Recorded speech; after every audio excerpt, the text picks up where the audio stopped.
नमस्कार साथियों, भारतीय जनता पार्टी और आरएसएस को बहुत बड़ा झटका लगा है। आपको जानकारी के लिए बता दें, नागपुर में हुए स्थानीय निकाय चुनाव में भारतीय जनता पार्टी खाता तक नहीं खोल पाई है।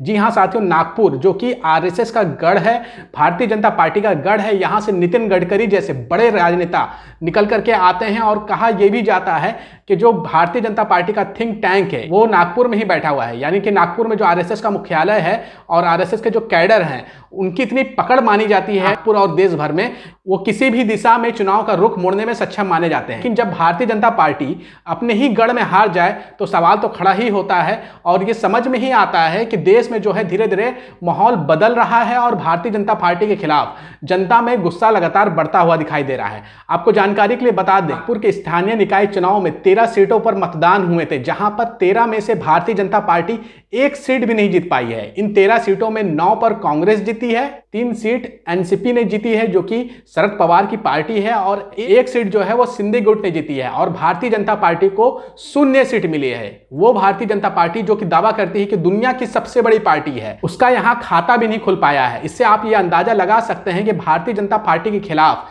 जनता में रोष लगातार बढ़ता जा रहा है, और उसी का नतीजा है नागपुर में वो पिछले 2 चुनाव भी हार चुके हैं। अभी कुछ महीनों पहले एक और चुनाव हुआ था जहां पर भारतीय जनता पार्टी बुरी तरीके से हारी थी, और एक बार फिर भारतीय जनता पार्टी अपने गढ़ में, सबसे मजबूत गढ़ में, सबसे मजबूत किले में बुरी तरीके से हार गई है।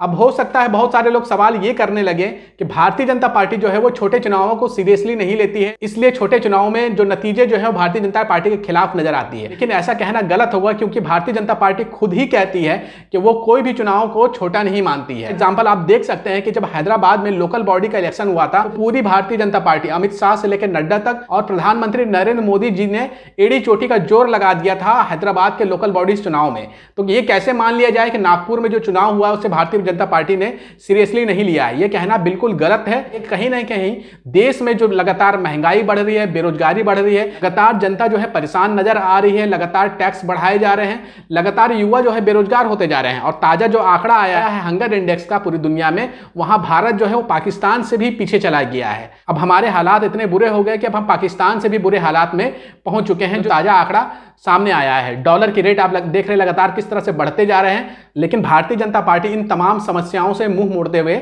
नजर आ रही है। इस चुनाव के बाद कांग्रेस ने क्या कहा है आप देख लीजिए। आपके स्क्रीन पर यह जनसत्ता की खबर है। आरएसएस के गढ़ में बीजेपी की हालत खस्ता, इस जीत के बाद कांग्रेस उत्साहित नजर आ रही है। महाराष्ट्र के पूर्व मंत्री और कांग्रेस ग्रामीण इकाई के प्रमुख राजेंद्र मुल्क ने कहा, पंचायत समिति के नतीजों ने भाजपा के कैडर को निराश कर दिया है, क्योंकि पार्टी को आरएसएस और वरिष्ठ नेताओं नितिन गडकरी, देवेंद्र फडणवीस और चंद्रशेखर बावनकुले के घरेलू मैदान पर हार का सामना करना पड़ा है। कांग्रेस नेता ने कहा, जीत और हार होती रहती है, लेकिन जिस तरह से वे हारे हैं उसका पता चलता है कि जिले में भाजपा कैडर की कोई पकड़ नहीं है। बता दें कि रविवार को सरपंच और ग्राम पंचायत सदस्यों के पदों के लिए चुनाव हुए हैं, और आज यानी सोमवार को इसके नतीजे घोषित हुए हैं। और जो नतीजे घोषित हुए हैं वो आप एक नज़र डालें, जहां पर कांग्रेस 13 में से 9 सीट जीत जाती है, एनसीपी जो है वो 3 सीट जीत जाती है, और सिंधी गुट जिसने उद्धव ठाकरे की पार्टी को तोड़ दिया है और 40 से ज़्यादा विधायक लेकर के अपने साथ बैठी हुई है, वो केवल 1 सीट जीतती है। और भारतीय जनता पार्टी, दुनिया की सबसे बड़ी पार्टी कहे जाने वाली भारतीय जनता पार्टी, खाता भी नहीं खोल पाती है अपने गढ़ में। इससे आप ये अंदाजा लगा सकते हैं किसी राजनीतिक पार्टी को तोड़ा जा सकता है, उसके विधायकों को खरीदा जा सकता है, लेकिन जब जनता नाराज होती है तो जनता को खरीदना मुश्किल ही नहीं नामुमकिन होता है। नागपुर में आए नतीजों को आप किस तरह से देखते हैं हमें कमेंट करके जरूर बताइएगा। अगर आपको ये वीडियो अच्छी लगी तो साथियों के बीच में ज़्यादा से ज़्यादा शेयर करिएगा।